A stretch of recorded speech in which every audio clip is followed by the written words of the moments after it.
بسم الله الرحمن الرحيم. الحمد لله رب العالمين، والصلاة والسلام على سيد الأنبياء والمرسلين وعلى آله وأصحابه وأهل بيته وذرياته أجمعين والعاقبة للمتقين. قال الله تبارك وتعالى في كلامه المجيد والفرقان الحميد: أعوذ بالله من الشيطان الرجيم، بسم الله الرحمن الرحيم. إنما يعمر مساجد الله من آمن بالله واليوم الآخر وأقام الصلاة وآتى الزكاة. صدق الله العظيم وصدق رسوله النبي الكريم، ونحن على ذلك لمن الشاهدين والشاكرين، والحمد لله رب العالمين. قال الله تبارك وتعالى في كلامه المجيد والفرقان الحميد: أعوذ بالله من الشيطان الرجيم، بسم الله الرحمن الرحيم. إن الله وملائكته يصلون على النبي يا أيها الذين آمنوا صلوا عليه وسلموا تسليما. اللهم صل على سيدنا مولانا محمد المعين الجود والكرم وآله وبارك وسلم. صلاة وسلام عليك يا سيدي يا رسول الله وعلى آلك وأصحابك يا نور الله. معزز حاضرین کرام، میں نے آپ کے سامنے قرآن مجید فرقان حمید کی سورہ توبہ کی ایک آیت طیبہ تلاوت کی. اس آیت طیبہ میں اللہ جل شانہ ارشاد فرماتا ہے کہ انما یعمر مساجد اللہ، کہ بے شک اللہ کی مسجدوں کو وہی لوگ آباد کرتے ہیں من آمن باللہ، جو اللہ پر ایمان لائے، قیامت کے دن پہ ایمان لائے، جو نماز ادا کرتے ہیں اور زکوٰۃ دیتے ہیں. تو اس آیت طیبہ میں اللہ تبارک و تعالی نے ان لوگوں کا بیان فرمایا جو اللہ کی مسجد کو آباد کرتے ہیں، اللہ کے گھر کو آباد کرتے ہیں. اور علماء فرماتے ہیں، اسی آیت طیبہ کے تحت فرماتے ہیں، جو لوگ مسجدوں کو آباد کرتے ہیں ان کی ایمان کی گواہی اللہ تبارک و تعالیٰ نے دی. میرے بھائی اور دادا کیجیے، ہم لوگ تو لوگوں کو یقین دلاتے ہیں کہ میں مسلمان ہوں، میں مومن ہوں، میں کلمہ پڑھتا ہوں، اور پتہ نہیں ہم اپنے دعوے میں سچے بھی ہیں یا نہیں ہیں. لیکن اگر ہم مسجدوں میں آنا جانا شروع کر دیں، ہم 5 وقتہ نماز مسجد میں آ کے پڑھنا شروع کر دیں، جماعت کا اہتمام کرنا شروع کر دیں، تو نتیجتاً اللہ تبارک و تعالی ہمارے ایمان کی گواہی دے گا. اور وہ خود فرماتا ہے کہ یہ وہ لوگ ہیں مسجدوں کو آباد کرنے والے کہ جو اللہ پہ ایمان رکھتے ہیں، قیامت کے دن پہ ایمان رکھتے ہیں، جو زکوٰۃ دیتے ہیں، جو نماز پڑھتے ہیں. تو اس سے اس کی اہمیت کا اندازہ کر لیجیے کہ کس قدر یہ اہم کام ہے. آج میں نے موضوع کا انتخاب کیا مسجد کے حوالے سے، کیونکہ الحمدللہ یہاں پر میں گزشتہ ہفتے سے موجود ہوں اور کئی نمازیں یہاں پر مسجد میں ادا کرنے کا مجھے شرف حاصل ہوا. لیکن یہ دیکھ کر بہت افسوس ہوا کہ مسجد خالی ہوتی ہے. کبھی امام صاحب اکیلے ہی نماز پڑھ لیتے ہیں، کبھی ایک نمازی ہوتا ہے، اور بہت زور مارا تو عشاء کی نماز میں 10-15 افراد 15-16 افراد ہو جاتے ہیں. باقی نمازوں میں مسجد خالی ہوتی ہے. یہ بھی دیکھا کہ امام صاحب انتظار کر رہے ہوتے ہیں کوئی نمازی آ جائے تو میں نماز پڑھ لوں.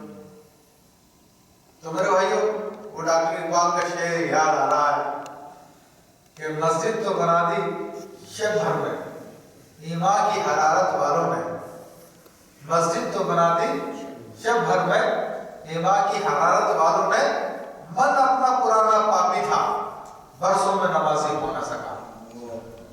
تو آج یہ شعر ہم لوگوں پہ فٹ آ رہا ہے، صادق آ رہا ہے کہ ہم لوگوں نے شاید یہی سمجھا ہے کہ مسجد آباد کرنے سے مراد یہ کہ مسجد کی تعمیر میں حصہ لے لیا جائے، تزئین و آرائش میں حصہ لے لیا جائے تو یہ مسجد کی تعمیر ہو گئی ہے، مسجد آباد ہو گئی۔ نہیں میرے بھائیوں، مسجد کی آبادی یہ رنگ و روغن سے نہیں ہوتی ہے، یہ لائٹ اور بلبوں سے نہیں ہوتی ہے، صفوں و دریوں سے نہیں ہوتی ہے، مسجد کی آبادی لوگوں سے ہوتی ہے۔ لوگ 5 وقتہ نماز ادا کریں، پھر چاہے مسجد میں رنگ و روغن نہ ہو، پھر چاہے برقی پنکھ میں نہ لگے ہوں، خواب جھنڈیاں نہ لگی ہوں، وہ مسجد آباد ہے۔ رسول اللہ صلی اللہ علیہ وسلم نے جو مسجد بنائی تھی وہ ایسی مسجد تھی، اس میں نہ برقی خطویں تھے، نہ لائٹ تھی، نہ رنگ تھا، لیکن ہر وقت وہ اللہ کے ذکر سے مملو رہا کرتی تھی۔ آج اس کے برعکس ہمارا معاملہ یہ ہے کہ ہماری مسجد رنگین ہے ماشاءاللہ، روشنی کا بھی بڑا اہتمام ہے، سب کچھ ہے، لیکن نمازوں سے خالی ہے۔ تو میرے بھائیوں، اس بات پر ہمیں غور کرنا پڑے گا، ہمیں سوچنا پڑے گا۔ آج ہم نے یہ سمجھ رکھا ہے کہ ہم لوگ تو بہت بزی ہیں، بزی ہونے کی وجہ سے ہم مسجدوں میں نہیں آ سکتے۔ تو میرے بھائیوں، میں آپ کے بزی ہونے کا انکار نہیں کر رہا ہوں، لیکن آدمی کو اپنی پاسبلٹیز دیکھنی ہوتی ہے کہ اس کے پاس کیا پاسبلٹیز ہے، کس حد تک ممکن ہے کہ وہ مسجد میں آ سکے۔ میں سمجھتا ہوں کہ اگر ہم سب حضرات غور کریں گے تو فجر میں ہم لوگ آ سکتے ہیں، یہاں پر کوئی ڈیوٹی ٹائم عام طور پہ نہیں ہوتا، ہم لوگ بڑے مزے سے مغرب میں آ سکتے ہیں، عشاء میں آ سکتے ہیں، اور کوئی ٹائم کے ڈفرینس کے اعتبار سے اور اوقات میں بھی ہم ہو سکتے ہیں، اور قریب اگر ہمارا جاب ہو تو اس میں بھی ہم نکل کے آ سکتے ہیں، یا بعض جابس ایسی ہوتی ہیں جن میں آپ کو فیسیبلٹی ہوتی ہے، آپ کو آسانی ہوتی ہے، فیسلٹی ہوتی ہے کہ آپ اس میں آ سکتے ہیں، تو مسجدوں کو آباد کرنے کا کام کریں، ورنہ یہ مسجد اللہ کی بارگاہ میں شکایت کریں گے۔ اور ایک شریعت مطہرہ نے جہاں پر مسجد کو آباد کرنے کا حکم دیا تو وہاں پر اس کی فضیلت بھی بہت بیان کی ہے، اس کا ثواب بھی بہت بیان کیا ہے۔ آپ اندازہ کر لیجئے کہ ایک دن وہ آنے والا ہے کہ جس دن یہ ساری کی ساری دنیا ختم ہو جائے گی اور سارے کے سارے معاملات نپیٹ دیے جائیں گے اور انسانوں کا حساب کتاب شروع ہوگا۔ اس حساب کتاب کے دن قیامت کا دن ہوگا، اور قیامت کے دن زمین بھی بدل دی جائے گی، سورج سوا نیزے پہ کر دیا جائے گا، تانبے کی زمین ہوگی اور بالکل ہموار ہوگی، نہ کوئی اس میں کوئی درخت ہوگا، نہ کوئی گڑھا ہوگا، نہ کوئی پہاڑ ہوگا، بلکہ اللہ تبارک و تعالیٰ نے قرآن مجید فرقان حمید میں اس کا پورا منظر بھی بیان کر دیا کہ پہاڑ جو ہے وہ روئی کے گالوں کی طرح ہواؤں میں اڑ رہے ہوں گے۔ اذا زلزلت الارض زلزالها، زمین میں جب زلزلے برپا کر دیے جائیں گے، واخرجت الارض اثقالها، اور زمین اپنے خزانے نکال دے گی، یہ ساری کی ساری کیفیت ہو جائے گی۔ سورج چاند کو بجھا دیا جائے گا، اور آسمان باوجود اپنی موٹائی کے 500 سال تک پگھلتا رہے گا، اور سارے کے سارے انسان جو مر چکے تھے اپنے قبروں سے نکال دیے جائیں گے، اور سب کے سب اس وقت افسوس و فکر میں ہوں گے کہ یہ تو وہی وقت ہے کہ جس کے بارے میں ہمیں پورا یقین نہیں تھا، جس کا ہم انکار کرتے رہے، یا مانتے تھے تو اس کا یقین پورے طور پہ نہیں رکھتے تھے، سوچتے تھے کہ ہاں جب قیامت آئے گی تو دیکھ لیں گے۔ جنگل کے جانور بھی فرشتے ان کو ہانپ کر اس میدان محشر کی طرف لائیں گے، سارے کے سارے لوگ اس میدان محشر میں ہوں گے، اور سورج سوا نیزے پر ہوگا، اور بڑا عجیب عالم ہوگا، سخت عذاب کا عالم ہوگا، کہیں کوئی پناہ نہیں ملے گی کسی کو، کہیں سایہ نہیں ہوگا، لیکن اس دن وہ لوگ کامیاب رہیں گے جو اللہ کی مسجدوں کا آباد کرتے ہیں۔ حدیث کریمہ میں آتا ہے سبعۃ یظلھم اللہ یوم لا ظل الا ظلہ، کہ 7 آدمی اس دن عرش الہی کے سائے میں ہوں گے جس دن اس کے سوا کوئی سایہ نہیں ہوگا۔ تو ان میں بتایا کہ امام عادل، عدل کرنے والا بادشاہ، رجل شاب، وہ جوان مرد جو اللہ کی عبادت کرتے کرتے جوان ہوا ہے، اور فرمایا کہ وہ انسان کہ جس کا دل اللہ کی مسجد سے لگا ہوا ہے، جب وہ مسجد سے لوٹ کر آتا ہے تو انتظار کرتا ہے کہ اگلی نماز کا وقت تو پھر میں مسجد میں جاؤں، تو وہ لوگ اس دن عرش الہی کے سائے نہ ہوں گے۔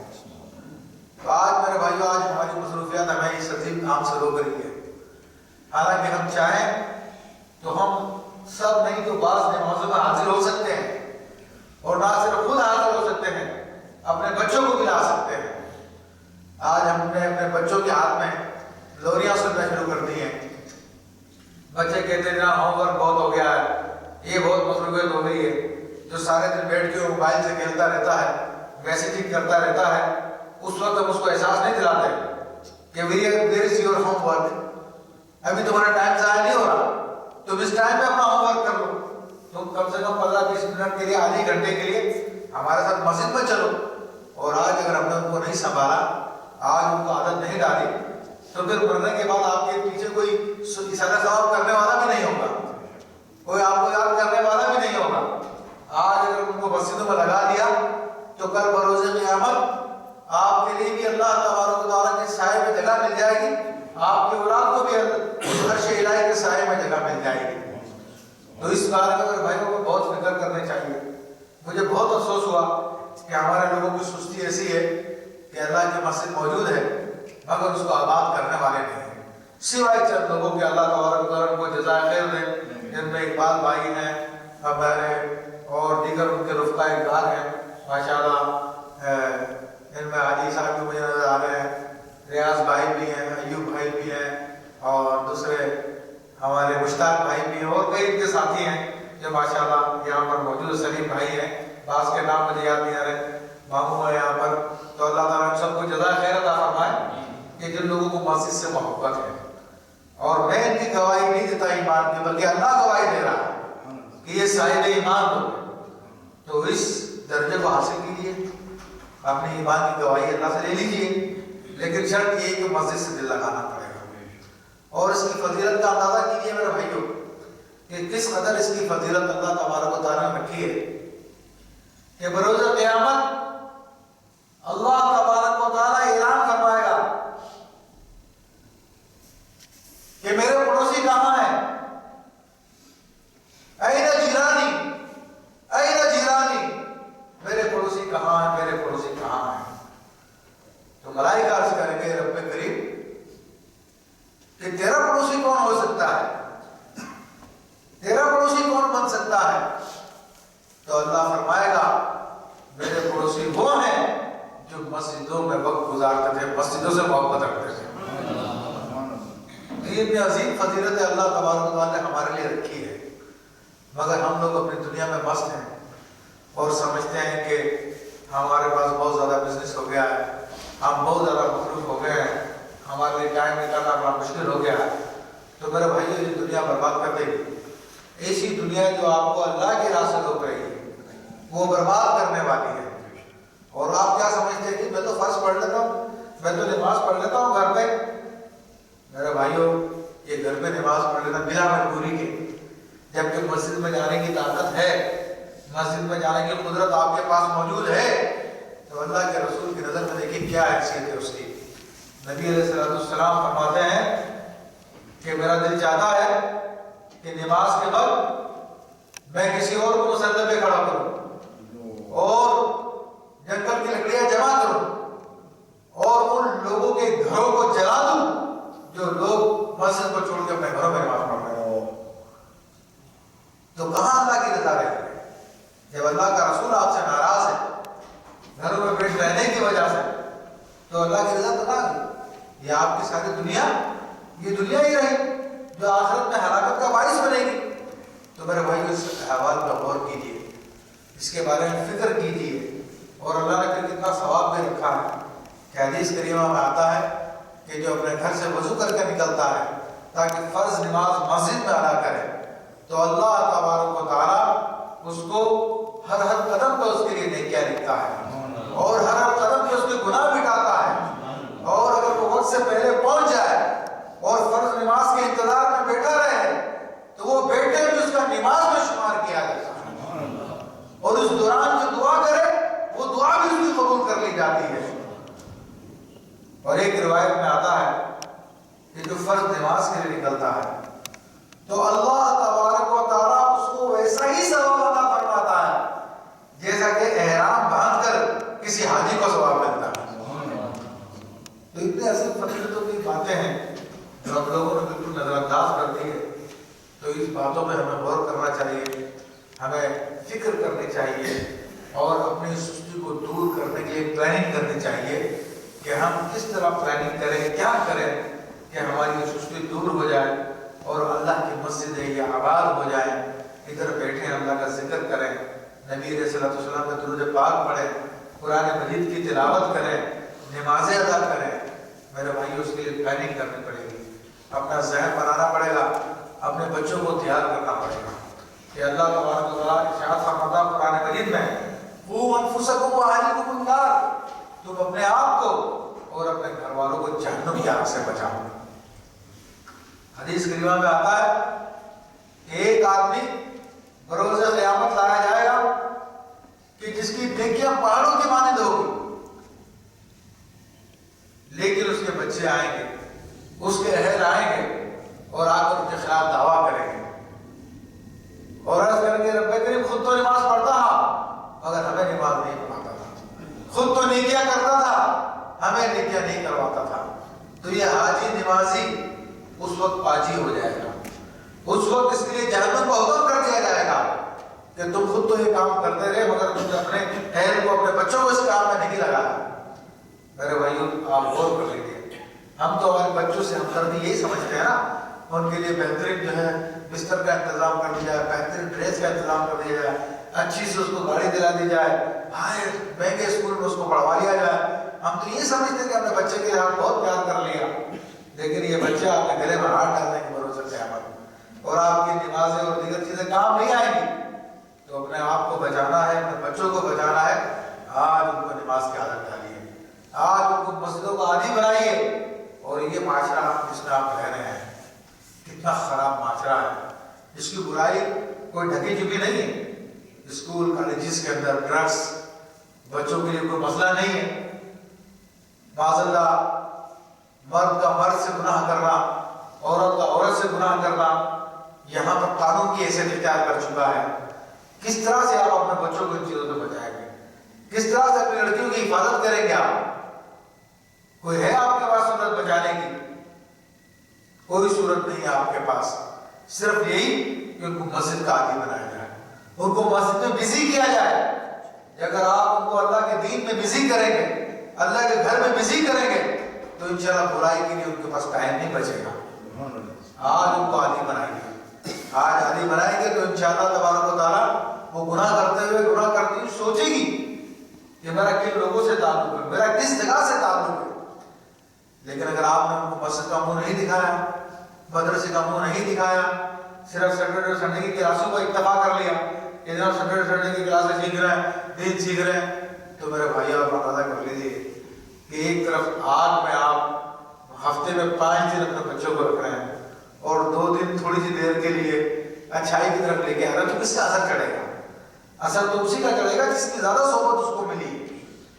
اور جس اسکول میں آپ بھیج رہے ہیں، جس معاشرے میں آپ بچوں کو رکھ رہے ہیں، جو ٹیلی ویژن آپ نے اس کو لا کے دیا ہوا اس میں کیا ہے؟ آپ کے سامنے ہے، آپ کے سامنے سب کچھ.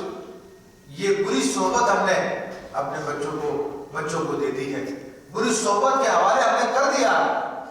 یہ بری صحبت کا کیا اثر ہوتا ہے؟ اللہ کے رسول صلی اللہ علیہ وسلم نے ہمیں ہر جگہ رہنمائی فرمائی ہے.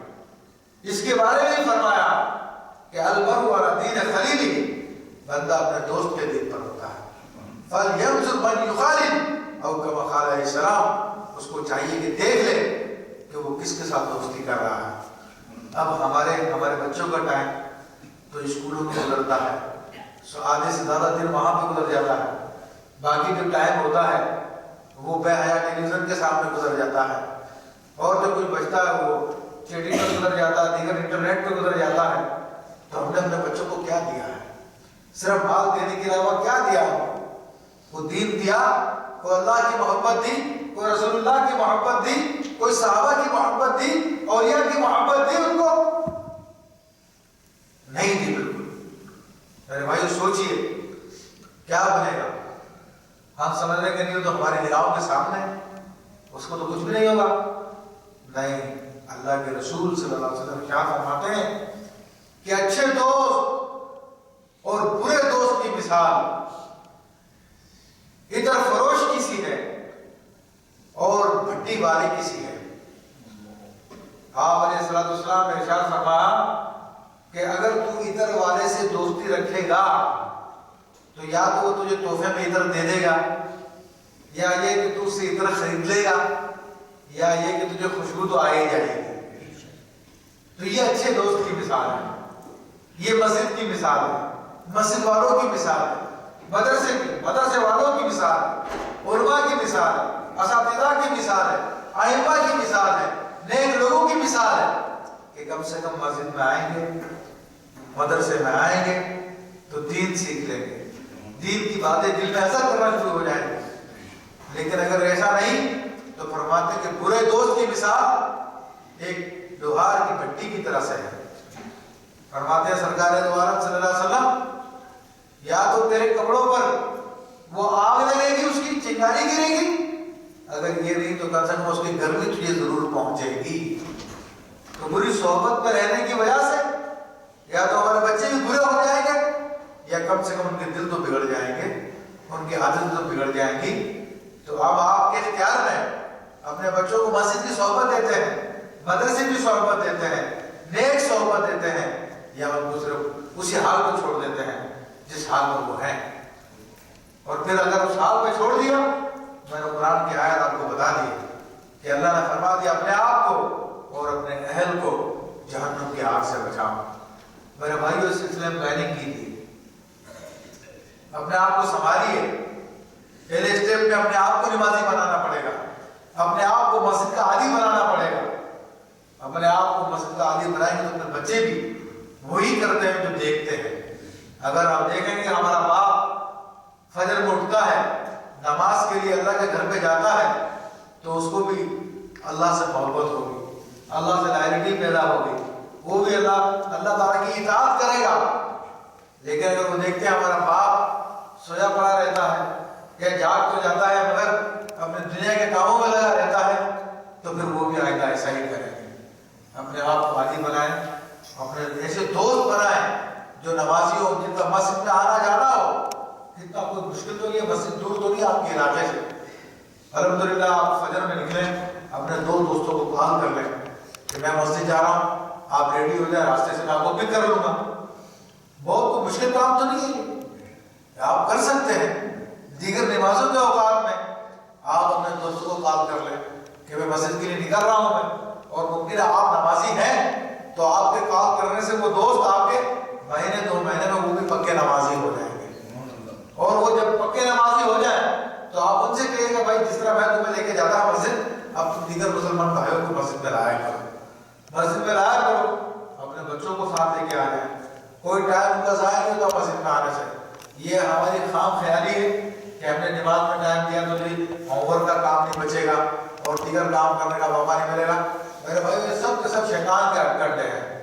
آپ سمجھ لیجیے جو مسجد میں آئے گا، مسجد میں کام کرے گا انشاءاللہ تعالیٰ، اللہ تبارک و تعالیٰ اس کے ٹائم میں برکت کر دے گا، اور وہ ہوم ورک جس کو کرنے کے لیے 2 گھنٹے چاہے تھے انشاءاللہ مسجد کی برکت سے وہ 1 گھنٹے میں ہو جائے گا۔ یہ ہمارے تجربے کی بات ہے کہ جو اللہ کے کاموں میں لگ جاتا ہے اللہ اس کے کاموں میں لگ جاتا ہے۔ یہ بات ذہن میں رکھ لیجیے، یہ بچوں کو بھی سمجھائیے کہ بیٹا اسے ٹائم ضائع نہیں ہوتا، آپ کو ایک ٹائم اللہ تعالیٰ وقت میں برکت دے دے گا اور آپ کا یہ کام ہو جائے گا۔ اور آج اگر آپ نے ان کو یہ اہمیت دلا دی اسکول کالج یہ سب کے سب سیکنڈری حیثیت رکھتے ہیں، ثانوی حیثیت رکھتے ہیں. جو اولین حیثیت ہے وہ اپنے رب کی بارگاہ میں حاصل ہونا ہے. تو دیکھیے رب کریم کبھی تو رسوا نہیں کرتا. رب کریم اسی ٹائم میں اتنی برکت کر دے گا کہ آپ کے سارے کام بھی ہو جائیں گے، آپ کے بچے بھی نیک ہو جائیں گے، اور ماشاءاللہ سارے کے سارے کام سدھرنا شروع ہو جائیں گے. تو میں آپ تمام حضرات سے درخواست کرتا ہوں کہ تمام حضرات اس بات میں ارادہ کریں اور پکا دل میں تہیا کریں کہ اپنے دوستوں کے ساتھ مل کر انشاءاللہ پلاننگ کریں گے کہ کس طرح ایک دوسرے کو مسجد میں لایا جائے، کس طرح مسجد کے پروگرامز کو اٹینڈ کیا جائے اور مسجد کو کس طرح سے آباد کیا جائے. میرے بھائیو آپ اس کی فضیلت کا اندازہ نہیں.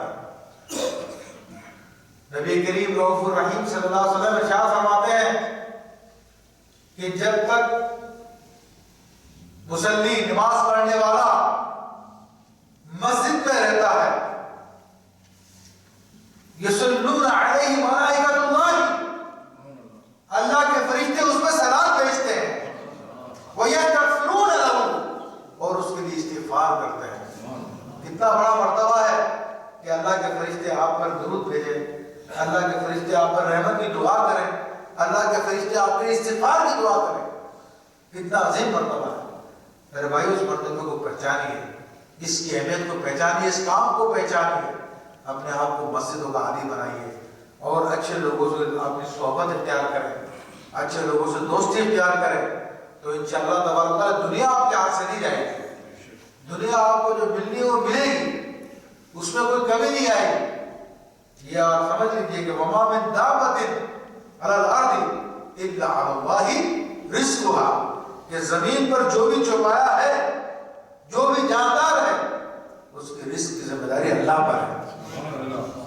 یہ کہیں نہیں جاتا تھا، لیکن یہ ہم نے ایک وہم سمجھ لیا، یہ ایک وہم ہمارا ہو گیا ہے کہ ہم نہیں کمائیں گے تو پتہ نہیں ملے گا نہیں. میرے بھائیو اس کے بارے میں تو صوفیہ کرام نے بڑی باتیں بیان فرمائی. حضرت شاذلی سلسلے کے غزی بزرگ سیدنا احمد بن عطا اسکندری رحمۃ اللہ تعالی علیہ ارشاد فرماتے ہیں اجتہادک فیما دبر لک وطلبک وتقصیرک فیما طلب منک دلیل علی انتباس بصیرتک. فرماتے ہیں کہ تو ان کاموں میں کوشش کرتا ہے جس کی گارنٹی تو اللہ نے لے لی ہے، یعنی تجھ سے رزق کا وعدہ کیا اس نے، وہ تو تجھے ہر حال میں رزق پہنچائے گا، اور تو سستی کرتا ہے ان کاموں میں جس کا اس نے تجھے حکم دیا ہے کہ مسجدوں میں آؤ، نمازیں پڑھو، اللہ کا ذکر کرو. ان کاموں میں تو سستی کرتا ہے. تو یہ اس بات کے دلیل ہے کہ تیرا دل اندھا ہو چکا ہے دنیا کے محبت میں. تو آج ہمارا حال یہی ہے، ہم سمجھتے ہیں کہ ہمارے رزق میں کمی آ جائے گی، تنگی آ جائے گی. ایسا نہیں ہے میرے بھائیو. رزق اللہ نے مقدر فرمایا ہے اور وہ ہر حال میں ہر انسان کو ملتا ہے. وہ اس کے لیے کوشش کرے یا نہ کرے، اللہ تبارک و تعالیٰ کو پہنچاتا ہے وہ رزق. النصیب لا یصیب، یہ عربی زبان کا محاورہ حدیث بھی ہے کہ جو نصیب آپ کا وہ مل کے رہے گا، کسی طریقے سے بھی ملے گا آپ کو. لیکن اللہ نے آپ سے طلب کیا کیا؟ اللہ نے آپ سے طلب یہ کیا ہے کہ تم مسجدوں میں آؤ، اللہ کی یاد کرو. اور یہ بھی دیکھیے علماء نے یہ بھی لکھا کہ جو لوگ مسجدوں کی حاضری کم کر دیتے ہیں تو وہ اپنے رزق کی فکر میں مبتلا ہو جاتے ہیں کہ کس طرح کماؤں گا، کس طرح کھاؤں گا، کس طرح سے سارے کام بنیں گے. اس فکر میں لگ جاتے ہیں اور ان کے رزق میں تنگی آ جاتی ہے. تو میرے بھائی اس بات پہ غور کیجیے، فکر کیجیے. میں آپ کو دعوت دینے کے لیے سارا کا سارا تقریر کی ہے، ورنہ میں بھی آپ کے سامنے ایسی تقریر کرتا ہے جیسے ماشاء اللہ سبحان اللہ الحمدللہ کے نعرے لگاتے ہیں آپ لوگ. لیکن اصل مقصد نصیحت ہے، اور شاید کہ میرے دل میں اتر جائے شاید کہ تیرے دل میں اتر جائے میری بات. میں انشاءاللہ امید کرتا ہوں آپ تمام حضرات سے کہ مسجد کو آباد کرنے کے لیے کوئی پلاننگ کریں گے، اپنے بچوں کو بھی لے کے آئیں گے، خود بھی آئیں گے، اور ایسے لوگوں سے دوستی رکھیں جو جن کا مسجدوں میں آنا چاہتا ہے، اور ایسے لوگوں سے اوائڈ کریں، ایسے لوگوں سے تعلقات کو ختم کریں جن کا مسجد میں آنا جانا نہیں ہے. اللہ تبارک و تعالیٰ نے مسجدوں کی محبت عطا فرمائے اور مسجدوں کو آباد کرنے کی توفیق عطا فرمائے. آمین بجاہ النبی الامین. تمام رسول اللہ